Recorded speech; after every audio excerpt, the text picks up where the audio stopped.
Hello friend, आज का video में डिस्कस करेंगे कंपेंसेटिंग वेरिएंस जिसको सीवी कहते हैं और इक्विवेलेंट वेरिएंस जिसको ईवी कहेंगे।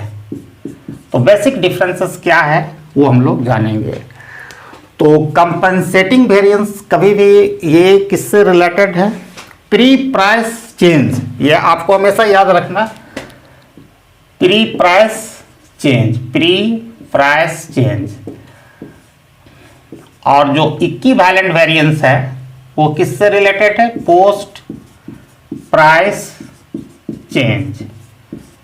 ठीक है, तो इस वीडियो में मैं कवर करूंगा ग्राफिकली दोनों के बीच में डिफरेंसेस। तो थोड़ा सा हम बता देते हैं सीवी में क्या होता है। एडिशनल इनकम दे दिया जाता है ताकि वो प्रीवियस यूटिलिटी को एंजॉय कर सके या प्रीवियस इंडिफरेंस कर्व पर जा सके। इसमें दिया जाता है, यानी इनकम में कुछ दिया जाता है केस। सीवी में एडिशनल इनकम जिसको सीवी के द्वारा डिनोट किया। और इक्विवेलेंट वेरिएंस में इसमें उसका इनकम ले लिया जाता है ताकि वो वहां पर पहुंच सके।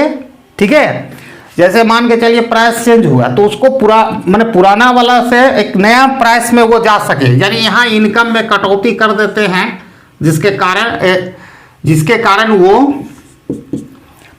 आफ्टर प्राइस चेंज की जो सिचुएशन उस यूटिलिटी फंक्शन उस यूटिलिटी पर पहुंच सके या उस इंडिफरेंस कर्व पर पहुंच सके। ठीक है, तो यही दोनों में डिफरेंसेस आप ग्राफिकली आते हैं।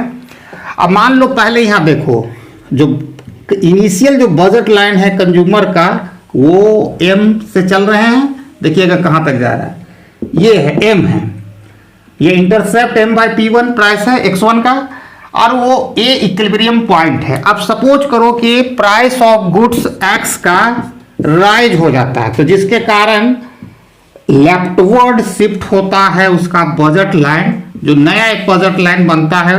ठीक है, इसका आप नाम दे दो एल।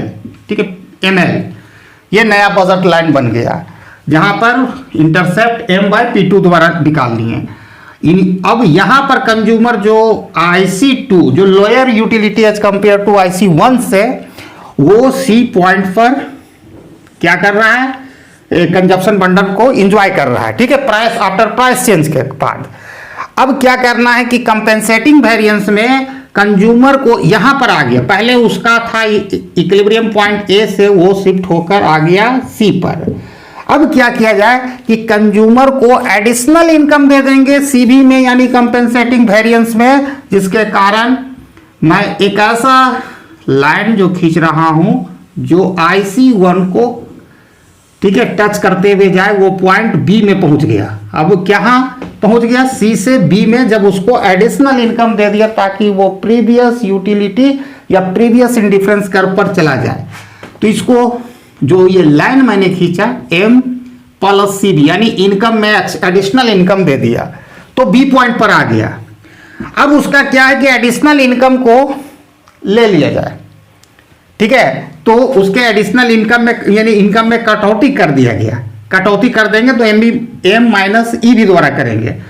तो देखो, प्राइस चेंज के पहले ये हमारा बजट लाइन था, उसके पैरेलल एक बजट लाइन खींचेंगे जो टेंजेंट होगा IC2, यानी जो आफ्टर प्राइस चेंज के बाद नया बजट लाइन बना, वो D पॉइंट को करे, मैंने उसके कंज्यूमर के इनकम में कमी कर दिया गया ताकि वो आफ्टर प्राइस चेंज वाला सिचुएशन में पहुंच जाए। जो ये तो यहां हमेशा याद रखिएगा, जो IC1 is greater than IC2, यानी IC1 higher level of utility को दर्शा रहा है, IC2 lower combination of two goods को दर्शा रहा है।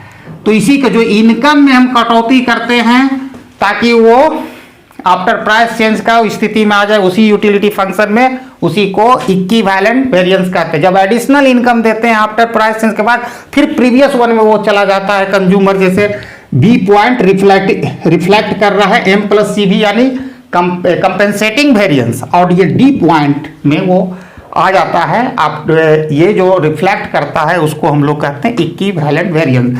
यानी कंपेंसेटिंग वेरिएंस में सीवी में हम एडिशनल इनकम देते हैं और ईवी यानी इक्विवेलेंट वेरिएंस में उसके इनकम में कटौती करते हैं। ये हमेशा प्लस में, ये माइनस में, यही इसीलिए यहाँ दर्शाया गया है।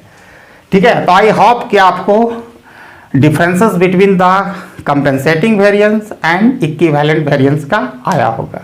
Thanks for watching my video till and जय हिंद।